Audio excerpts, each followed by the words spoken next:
Hi there, welcome to another edition of the Broken Promised Land. I'm feeling very emotional right now. I'm not going to lie to you. We seem to be closest to a ceasefire that we've been since October 7th. And the news is very good, and it's hard not to get too optimistic. But of course, there's a lot of things that can go wrong. The main thing that can go wrong, as usual, being Benjamin Netanyahu. But let's back up a bit and look at what's happened. It's been a very dramatic last 24 hours, right? So the headlines: Trump came up with a plan which would not only end the genocide and war in Gaza, but also move towards a two-state solution um, through a pretty tortured process. Um, Hamas, as expected, answered with a yes but answer, but I dare say their answer was more forthcoming and more diplomatic than expected, maybe with a little bit of an understanding of Trump's psychology. Then the most surprising thing that has happened so far, in my perspective, is that Trump said, I believe Hamas is ready for peace and Israel must stop bombing Gaza. That happened just a few minutes before recording, so forgive me if there have been any other new developments since. So those are the headlines. Now let's back up and give some context. Let's look back at the Trump plan, which was approved by Netanyahu after making some changes to it. The plan was all the hostages and prisoners of war held by Hamas would be released within 72 hours, whether living or dead. An immediate ceasefire by both sides. An Israeli withdrawal from Gaza, not complete, but to a buffer line on the borders, but it would be gradual and not immediate. And that was immediately seen as a major potential sticking point between it and Hamas. An important victory for the people of Gaza. No forced removal of the population from Gaza after serious pressure was received from some of the Arab states like the UAE and Qatar. No annexation. There would be a technocratic temporary government led by, of all people, Tony Blair. And it would eventually give way to the Palestinian Authority once it had been reformed. Disarmament of Hamas, something that Hamas still hasn't agreed to, although it has shown, as we'll see, willingness to discuss that. An international stabilization force that would take over security operation of Gaza from the IDF. Immediate large-scale humanitarian aid influx to Gaza. Reconstruction of Gaza as well, mostly by Arab states. A path, not very clear what kind of path, to eventual self-determination and statehood, and so on, so forth. So a plan that's not just to end what's happening in Gaza, but also to build towards a more stable future, which is why it's such an important plan, and no longer having that split between phase one, phase two, and phase three that led to the collapse last time, when after the release of hostages, the move to phase two and the negotiation of a permanent resolution for Gaza was torpedoed by an Israeli renewal of the fighting. Then came the Hamas response, which was quite quick. On the issue of hostages, they agreed in principle to release all the hostages. They did, however, say that 72 hours is not enough time, possibly, to find some of the hostages, but also I think they would want some guarantees that Israel's not going to just renew the fighting as soon as the hostages are released. As far as disarmament is concerned, Hamas did not commit to disarm, but they did commit to being willing to discuss that. So that means that perhaps in return for the right commitments, they would be willing to hand over their weapons.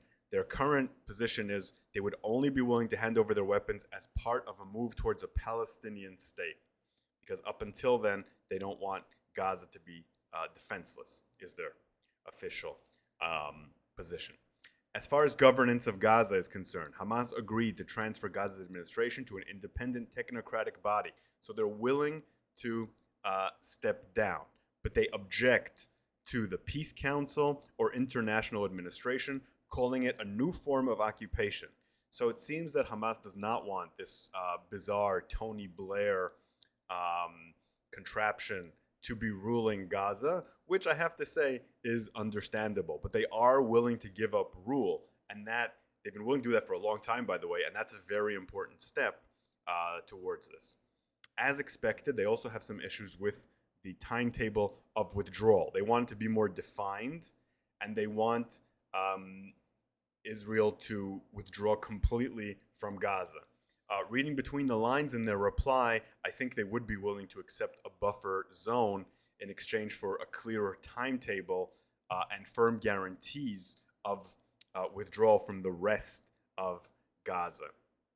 Hamas are against the deployment of an international force in Gaza, also labeling that as a new occupation. But they would be willing to discuss all that. An important element in their answer is an emphasis on national dialogue and internal consultation. Hamas wants to talk to the other groups like the Palestinian Authority, like Islamic Jihad, and come to an agreement on how to handle these negotiations and how to handle the transition to a Palestinian state. They did criticize the Trump plan, saying that it served Israeli interests, but they did thank Trump for his efforts, and they came towards him enough to receive an answer that I really was not expecting and have been very pleased by. Just a few minutes ago, as I said, Trump said, quote, "Based on the statement just issued by Hamas, I believe they're ready for a lasting peace. Israel must immediately stop the bombing of Gaza so we can get the hostages out safely and quickly. Right now, it's far too dangerous to do that. We're already in discussions on details to be worked out. This is not about Gaza alone. This is about long sought out peace in the Middle East."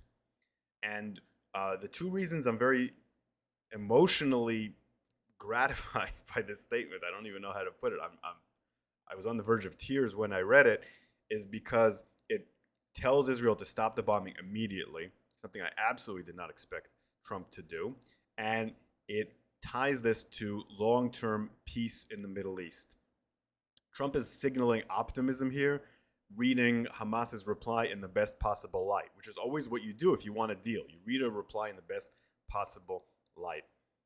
He confirms that negotiations are already underway about the hostage element and looks at it as that kind of long-term thing. Of course, we're talking about Donald Trump here, and what we've seen repeatedly with Trump is that when he says something, especially on foreign policy, he doesn't always follow through. He gets this mood where he's more pro-Palestinian and gets a mood where he's more pro-Israeli. And of course, his more pro-Israeli mood tends to win far more often.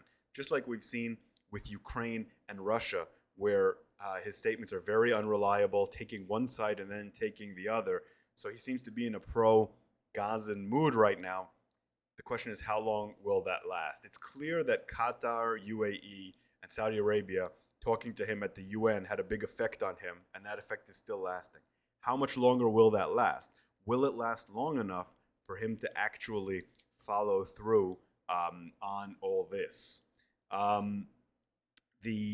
There's a lot of reasons to be skeptical now. Even if Israel moves ahead with this, which is a big if because then the government will collapse, we know that Israel has violated previous ceasefires, and we know that Netanyahu has looked for any loophole and attempt to blame failures on Hamas, often successfully, like in the collapse of the last ceasefire and the move between the first stage and the second stage. He also maneuvered this, not too badly, by the way, just failed, in a way where Israel was to accept it and Hamas was to be blamed for failure. That's his ultimate best outcome, always. To have it fail, but have Hamas be blamed for it. So now he's going to try to find a way to do that, despite the fact that Trump is accepting what Hamas ultimately did. Netanyahu is in a very serious problem right now. He's not going to be able to say no to this after Trump's statement. He's going to have to say yes and try to find ways to put a spanner in the works of the advancement of this peace process now. The good news is the clock is running out on his government. We're fast approaching the point where if the government falls, it will only move up elections by a few months. It won't be making much of a difference.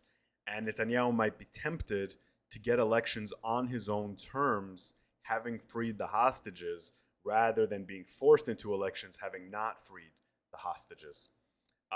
He does have a promise from Yair Lapid, the head of the opposition, to support him in the release of hostages. And bringing Lapid into the government could actually weaken Lapid because, as we've seen, his partners tend to get tarnished by joining him in the government while he gets strengthened by it.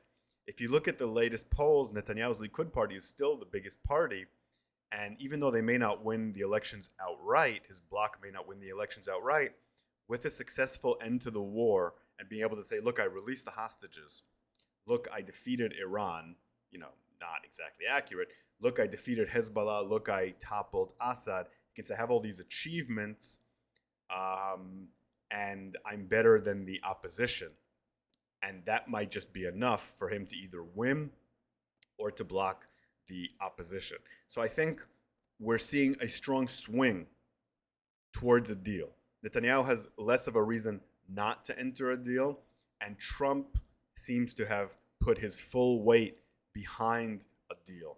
So, of course, Netanyahu is going to find ways to squirm his way out of this if he can, but his motivation is lessening and the pressure on him is increasing.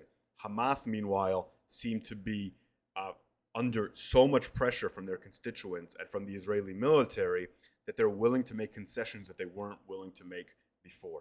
So we have an absolutely historical opportunity here to end this war and to reach a ceasefire. And may it happen, may it happen, may it happen. I can't pray enough to end the bloodshed in Gaza. I'll be following this here closely. If you like what I do here, consider supporting me on Patreon. Consider listening to my Histories of the Holy Land podcast and reading my Grand Scheme Substack. I'll be back here the next time something interesting happens. Hopefully, there'll be a ceasefire soon.